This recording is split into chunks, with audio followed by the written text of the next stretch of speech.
Chelsea picked up another win.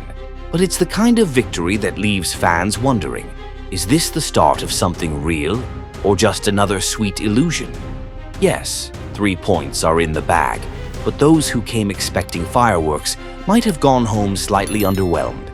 In fact, during the opening 20 minutes, Chelsea hardly looked like a heavyweight at all, and both of their goals came from set-piece situations rather than open play.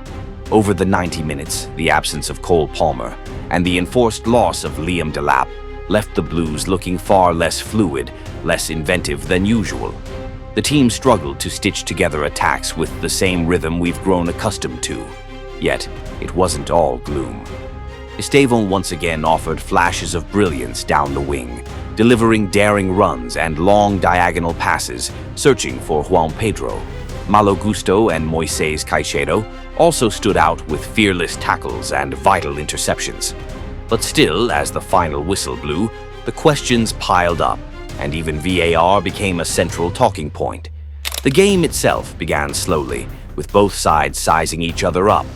Surprisingly, it was Fulham who found their rhythm quicker.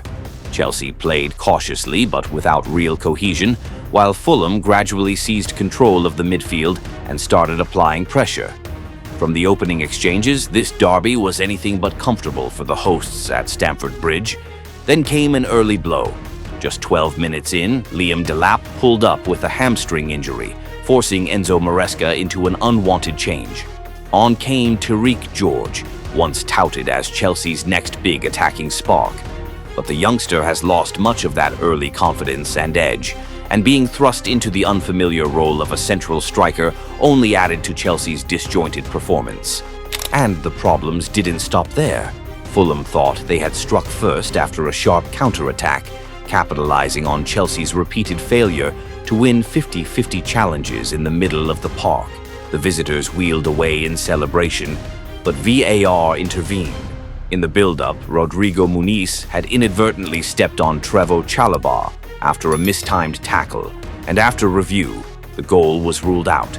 Stamford Bridge breathed a sigh of relief, while the Fulham end fumed, convinced the referee had been far too harsh.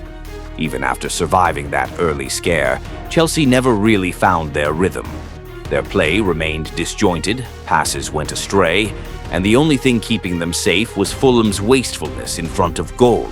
The Blues' midfield looked completely disconnected, unable to string together any meaningful attacks. Ironically, the standout moment of the first half didn't come from their forwards at all, but from the defense. Moises Caicedo threw himself into a last-ditch interception just before a Fulham strike, and goalkeeper Robert Sanchez celebrated the block like he'd just scored a goal himself. Then, right at the death of the first half, in the 8th minute of added time, came the breakthrough. Chelsea won a corner, the delivery was inch-perfect, and Joao Pedro rose majestically, timing his run to perfection before powering home a header. A goal of real class, and one that lifted the tension at Stamford Bridge while giving the Blues a crucial lead heading into the break. Once again, set pieces proved to be Chelsea's golden ticket. Against West Ham, they had already turned 4 corners into 3 goals, with Pedro, Chalobah, and Caicedo all on the score sheet. And Pedro himself has been nothing short of sensational. 5 goals in his first 5 games. For £60 million, the Brazilian is looking like a bargain. But if Fulham felt hard done by in the first half, they had even more reason to be furious after the restart. Early in the second half, VAR awarded Chelsea a penalty for a handball in the box, but the controversy came from the fact that, moments before, the ball had also struck Joao Pedro's arm. The inconsistency sparked outrage among the traveling fans, yet the referee stuck to the letter of the law. Enzo Fernandez stepped up, calm as you like, and buried the penalty. At 2-0, Chelsea finally began to look like themselves. They controlled possession more confidently, pressed Fulham higher up the pitch, and carved out several chances. But a lack of composure in front of goal meant they couldn't kill the game off. And so the final minutes turned into a storm. Fulham threw everything forward, pumping balls into the box, stretching Chelsea down the flanks. The Blues bent, but they didn't break. Their backline held firm, bodies were thrown on the line, and Joao Pedro, not content with just scoring, tracked all the way back to clear the ball off the line in heroic fashion. Beyond the action on the pitch, there were plenty of storylines worth noting. For one, Chelsea named the exact same starting 11 as they did against West Ham, a rare show of consistency under Enzo Maresca. The clean sheet was certainly a positive, but VAR controversies and a lack of attacking fluency cast a shadow over the victory. And there's no escaping the absence of Cole Palmer. In matches like this, his creativity, his spark, his ability to unlock a defense is sorely missed. When the final whistle blew, the scoreboard told a perfect story. 2-0, 3 points, another shutout.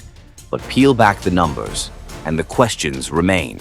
Did Chelsea actually play well, or were they simply bailed out by VAR? Can this attack really keep producing without Palmer pulling the strings?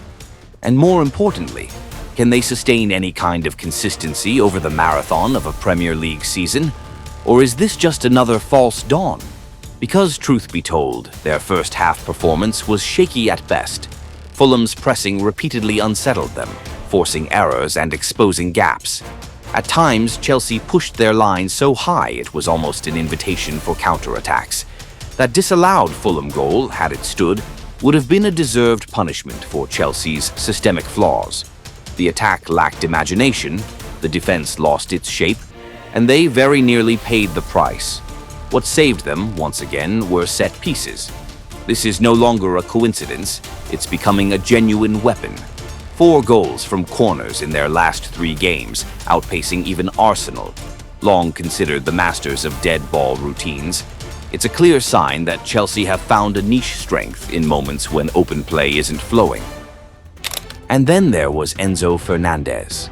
His penalty was more than just a goal, it was a statement. The Argentine has not had the most reliable record from the spot, converting just 3 of his last 5 attempts. And yet, under pressure, he stepped up with the composure of a leader, striking home to double Chelsea's lead. Once they had that cushion, the team seemed to rediscover their identity, playing with more confidence and finally looking like a side capable of competing at the highest level. In the minutes that followed, Chelsea created chance after chance, but wastefulness cost them. Neto worked hard, Joao Pedro was everywhere, and could easily have had a brace, while Esteban lit up Stamford Bridge with a few sparkling runs, none more eye-catching than a cut inside in the 58th minute that brought back memories of Eden Hazard. Beautiful on the eye, yes, but ultimately nothing to show on the score sheet. Still, there was one major positive, a clean sheet. Robert Sanchez was solid throughout, commanding his area well and marshalling the back line. Chalobah and Tosin had the odd nervous moment, but on the whole, were resilient enough to keep Fulham at bay. Crucially, once Chelsea grabbed the opener, their spirit and concentration lifted. When it came time to dig in during the final 10 minutes, they defended as a unit, dropping deep and shutting down Fulham's late surge. But while several players left their mark, Tariq George's performance was disappointing. Brought on early for the injured Delap, he was virtually anonymous, just 16 touches all game, a single duel won, and not one telling contribution in attack. His best chance, a close-range effort from a corner, was fluffed wide. By the 81st minute, Maresca had seen enough and took him off. It was a worrying display that only underlined how unsuited George is to the role of a central striker. And then there's the lingering absence of a true conductor. Cole Palmer's creativity, his vision, his ability to connect the lines and conjure something from nothing. It's what Chelsea missed most. Without him, the Blues were forced into a more direct style. But with Delap off, there was no natural spearhead to finish moves. Neto worked tirelessly but lacked sharpness. Esteban dazzled in flashes but still needs experience. And Joao Pedro, as brilliant as he was, cannot do it all alone. So this victory, rather than a statement of strength, felt more like a mirror. It reflected both the bright spots, set-piece efficiency, defensive resilience, Joao Pedro's form, and the cracks, fragility under pressure, over-reliance on dead balls, and a thin forward line. With a grueling schedule ahead, Chelsea cannot afford to depend solely on Joao Pedro or the occasional corner. They need more weapons, and the decision to recall Jackson, or perhaps even sign a new number 9, has never looked more urgent. A 2-0 win over Fulham, then, is no confirmation that Chelsea are back. It's 3 points, yes, and a clean sheet to celebrate. But for Enzo Maresca, it's also a reminder. The road ahead is long, the flaws are clear, and if Chelsea truly want to challenge for the title, there's still a lot of work to be done.